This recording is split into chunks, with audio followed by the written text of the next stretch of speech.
अब बात दिल्ली की। दिल्ली सरकार जल्द ही ईवी पॉलिसी ला सकती है। राजधानी दिल्ली क्या अब ईवी हब बनने जा रही है? ऐसी खबरें निकल कर आ रही हैं कि दिल्ली की न्यू सीएम रेखा गुप्ता वो एक नए ड्राफ्ट पर काम कर रही हैं। ईवी ड्राफ्ट पर ईवी नई पॉलिसी लागू करने की बात कही जा रही है।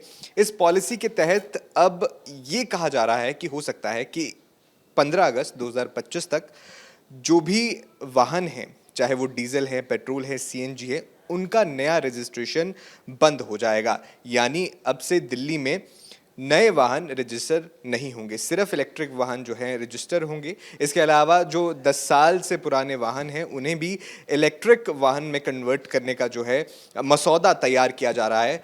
क्या खबर है, क्या रिपोर्ट्स निकल कर सामने आ रही हैं, इस पर चर्चा के लिए मेरे साथ मेरे सहयोगी, वरिष्ठ सहयोगी मौजूद हैं। पंकज जी, शुभम जी मौजूद हैं। जानेंगे आखिर क्या चल रहा है दिल्ली सरकार के मन में।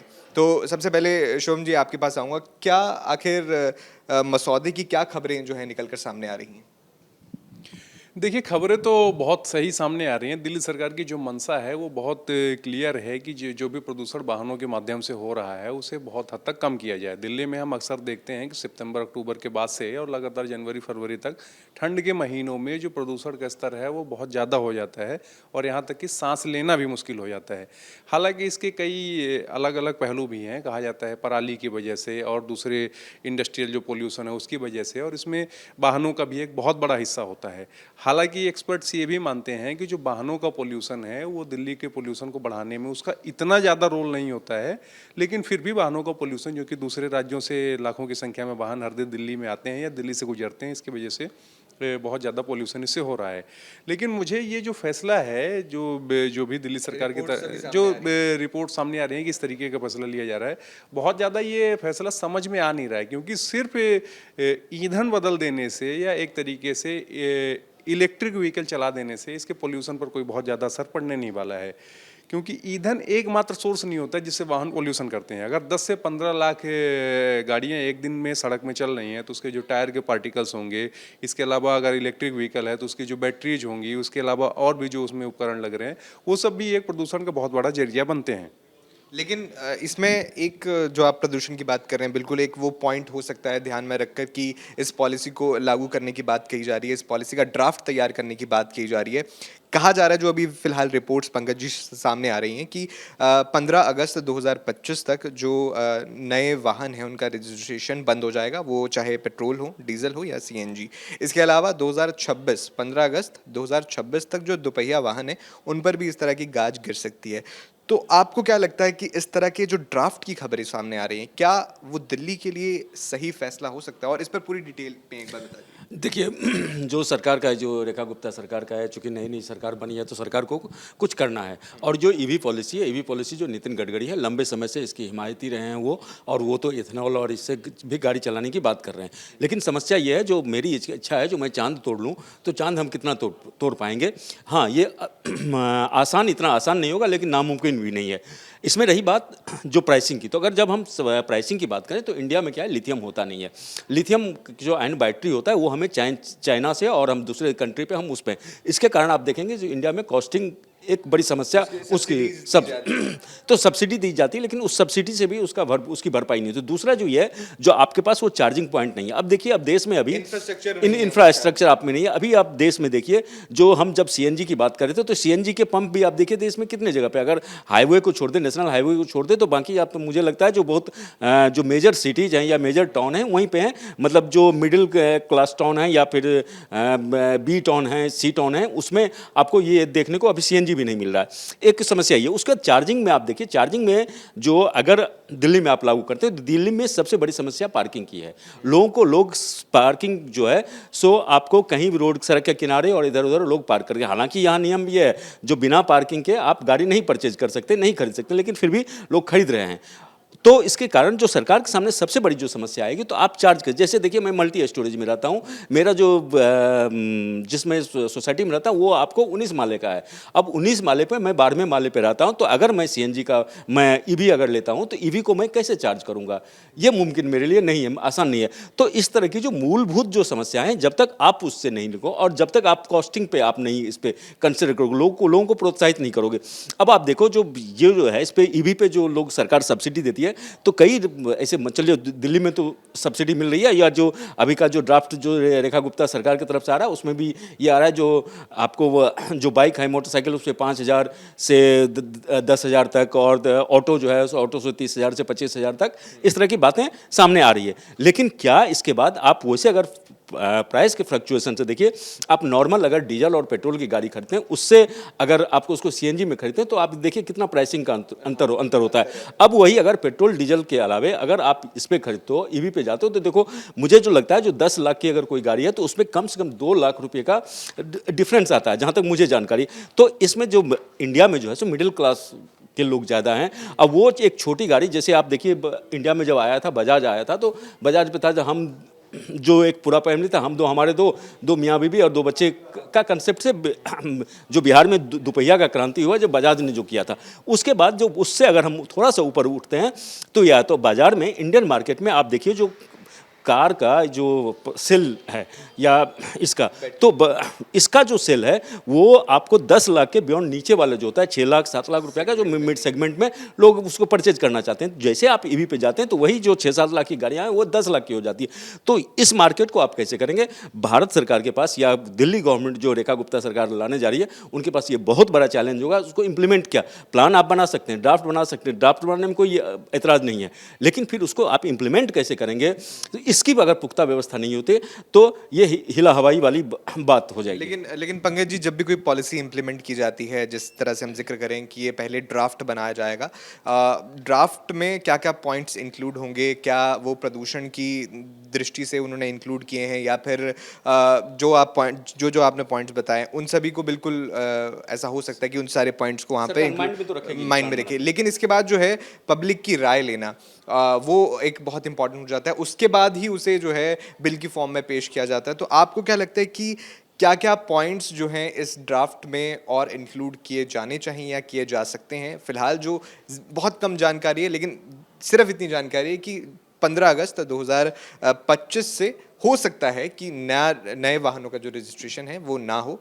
तो आपको क्या लगता है कि क्या ड्राफ्ट में और पॉइंट्स ऐड किए जा सकते हैं?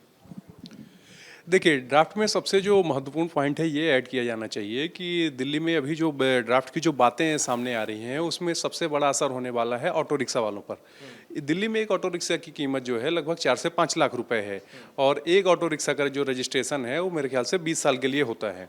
और कोई भी जाहिर सी बात है ऑटो, लेकिन ये ईवी या डीजल पेट्रोल की बात कर रहे हैं, जो अभी जो ऑटो रिक्शा चल रहे हैं सीएनजी या पेट्रोल वाले, तो मैं उनकी बात कर रहा हूँ। तो अगर 15 साल या 20 साल के लिए एक ऑटो रिक्शा का रजिस्ट्रेशन हो रहा है, और जाहिर सी बात है ऑटो रिक्शा चलाने वाला कोई बहुत अमीर आदमी नहीं होगा, जो 100 में से 90 या 95 ऐसे होंगे जो उसी ऑटो रिक्शा से उनका घर चल रहा है। ऐसे में अगर आप एक ऐसी पॉलिसी लेके आते हैं कि अचानक से सब कुछ चेंज हो जाए या ऑटो रिक्शा को चेंज करना है, अगर उसको लगातार मदद नहीं मिलती है तो एक गरीब के लिए एक तरीके से उसका घर बर्बाद हो जाएगा, एक घर तबाह हो जाएगा। लगातार आप देखते रहते हैं कि जो भी ये पेड कैब्स या पेड टैक्सीज आ गई हैं, इसके बाद से जो भी दिल्ली के ऑटो वाले हैं लगातार बीच बीच में स्ट्राइक करते रहते हैं, कभी किराए को लेकर, कभी दामों में बढ़ोतरी के लिए या अन्य चीज़ों के लिए। तो अगर इस तरीके से अगर ड्राफ्ट बनता है, अगर इस तरीके की पॉलिसी आती है, जाहिर सी बात है कि किसी से शायर ने जो कहा था कि कौन कहता है आसमां में सुराख नहीं हो सकता, एक पत्थर तो तबीयत से उछालो यारो, तो दिल्ली सरकार ने वो पत्थर तो उछालने की कोशिश की है।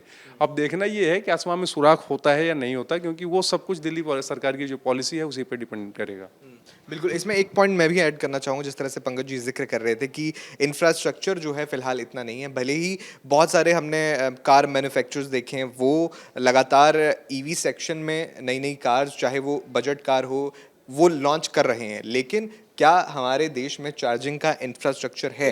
राजधानी दिल्ली एक और पॉइंट में अरुण जोड़ना चाहूँगा कि सिर्फ इंफ्रास्ट्रक्चर की बात नहीं है, जो इंफ्रास्ट्रक्चर बन भी रहा है, ईवी अचानक से कोई चीज़ मार्केट में आती है वो सक्सेसफुल नहीं हो जाती। मैं किसी कंपनी का नाम नहीं लूँगा, लेकिन आप लगातार ट्विटर पर देखेंगे या अन्य जगहों पर देखेंगे एक इलेक्ट्रिक स्कूटर आया है और बहुत चर्चा होती है उसकी, चूंकि हम ब्रांड का नाम नहीं लेना चाह रहे हैं यहाँ पर। आप देखेंगे कि उसमें इतनी ज़्यादा दिक्कतें आ रही हैं कि लगातार उसके जो सीईओ हैं वो खुद लोगों से भिड़ते रहते हैं। कई बार मतलब कई कंपनीज के साथ ऐसा हो रहा है कि मतलब सर्विस के प्रूफ नहीं है, और खास तौर पर भारत के वेदर के अकॉर्डिंग अगर देखें तो वो सारी जो इलेक्ट्रिक वाहन है वो इस तरह से फुल प्रूफ नहीं है कि वो हादसों से बचा जा सके, या बिल्कुल समस्याएं हम सोशल मीडिया पे लगातार देखते हैं इस तरह। और 50 डिग्री तापमान में वो चल जाए और उसमें आग ना लगे, तो ये सब इन सब चीज़ों को भी ध्यान रखना होगा। बिल्कुल। पंकज जी, आप कोई लास्ट पॉइंट इस चर्चा में जोड़ना चाहेंगे? देखिए, जब इंडिया में कंप्यूटर राजीव गांधी लेके आ रहे थे तो उसमें में सबको ये बोला जा रहा था जो कंप्यूटर आएगा तो सभी की नौकरी चली जाएगी। आज देखिए हम कंप्यूटर का दुनिया को लीड हम करते हैं। तो उसी तरह से ईवी में, लेकिन ईवी में कुछ दिखते हैं, बेसिक्स हैं जो उसको देखना पड़ेगा। अच्छी खबर ये है जो ईवी का जो रेट है अब धीरे धीरे हम देख रहे हैं वो गिर रहा है। इसका कारण ये है जो इंटरनेशनल मार्केट में जो आयन था, लिथियम आयन था, वो $150 प्रति किलोवाट मिल रहा था। तो उसका प्राइस जो मैं अभी देख रहा था तो उसका प्राइस गिर के $100 प्रति किलोवाट के नीचे आ गया। तो इसका हो सकता है इसका भी असर पड़े। तो आने वाले दिनों में हम इसके प्राइसिंग पे ये देखेंगे। लेकिन सबसे बड़ी बात है जो सरकार को इसके लिए एक पुख्ता व्यवस्था करना होगा, इंफ्रास्ट्रक्चर को मजबूत करना होगा। रही ईवीएम का, तो इंडिया का जो क्लाइमेट है उस क्लाइमेट में ईवी का सक्सेस होना, अगर आप उसको एडिशनल पैरामीटर आप नहीं और R&D आप नहीं करते हैं तो मतलब दिक्कत होगी। लेकिन ये बात ये अच्छी है जो आप अभी अगर दिल्ली के सड़कों पे, आप दिल्ली NCR के सड़कों पे निकले तो आपको अगर 15 से 20 अगर वाहन आप देखते हैं तो उसमें से एक इलेक्ट्रिक वाहन आपको जरूर बिल्कुल ईवी दिख जाएगा। और मैं अपने साथ एक घटना बताता हूँ। जो मैं जब अपने दफ्तर से घर या घर से दफ्तर आ रहा होता था तो कई बार मुझे ग्रीन पट्टी वाली गाड़ी दिखती थी। तो मुझे समझ में नहीं आता था ये है क्या। तो मुझे लगता था कि तो ऐसा तो नहीं है जो एम्बेसी की गाड़ी है तो एम्बेसी गाड़ी ऐसी नहीं होती है। तो मुझे काफ़ी समय बाद पता चला जो है, और वो भी बिरले दिखता था, हफ्ता में एक दिन कभी दिख गया, 2 दिन कभी दिख गया, इस तरह का। तो अब ये क्या है, अब ये कॉमन हो गया है तो लोग अवेयर हो रहे हैं।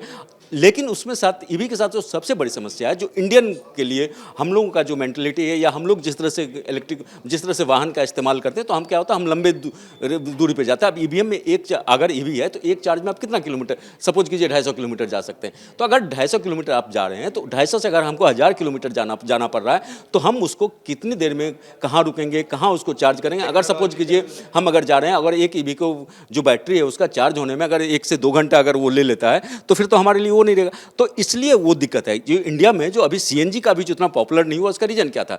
रीजन यही था जो लोग तो सीएनजी का गाड़ी ले लिया, ठीक है, अब है नहीं। अब मान लीजिए मुझे यहाँ से जाना है, अगर लखनऊ जाना है तो अगर बीच रास्ते में अगर सीएनजी का नहीं हो तो फिर मुझे पेट्रोल पे ही जाना पड़ेगा। तो इस चीज़ों को, इन चीज़ों को जो सरकार को, जब वो सरकार प्लान बनाएगी तो उसको, जब तक सरकार उस तरह का इंफ्रास्ट्रक्चर डेवलप नहीं करती, हाईवे पे हो गया या आप किसी सोसाइटी में या फिर कॉमन एरिया में आप जब तक पर्याप्त मात्रा में, और वो आपको वार्ड लेवल पे करना पड़ेगा, जल्दी से जल्दी करना पड़ेगा। क्योंकि जब आदमी देखेगा उसको जहाँ यहाँ भी है, यहाँ भी है, यहाँ भी है, तो फिर आदमी मोटिवेट होगा और फिर ये मार्केट पकड़ेगा।